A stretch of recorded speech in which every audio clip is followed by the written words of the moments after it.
Kag sa number 1, mga 40,000 ka mga tricycle driver sa mga syudad sa NIR magabaton sang ayuda sa Miyerkules. Mga 200 million pesos ang i-release nga pondo para sa mga 40,000 ka mga tricycle driver bilang fuel subsidy sini nga Abril 8. Inisunod kay Department of Social Welfare and Development Negros Island Region Director Arwin Razo nga nagsiling nga una nga hatagan kung sa Phase 1 ang mga tricycle driver nga gikan sa 19 ka mga syudad sa Negros Island Region sa tig 5,000 pesos. Ang Phase 2 naman sang releasing sang fuel subsidy sa Abril 16 kag ang mga tricycle driver nga gikan sa tanan nga banwa sa NIR ang magabaton.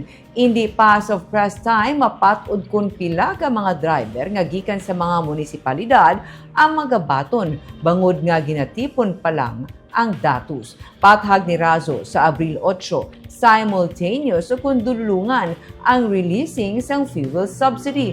Driver's license nga valid o kung hindi expired ang requirement.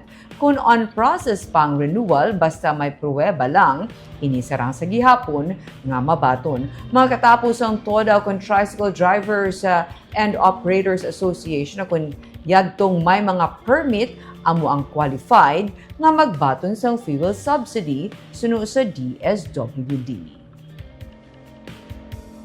Lahat ng cities lang talaga sa April 8 as directed by our central office. And that's still at 5,000, sir? Yes po, oo. Buo yan na 5,000. Yes, Walang service fee and anything. Basta full po yan na 5,000 per eligible tricycle driver. Nililinis namin yung listahan. So roughly, baka umabot tayo ng 40K. Yan yung projection ko.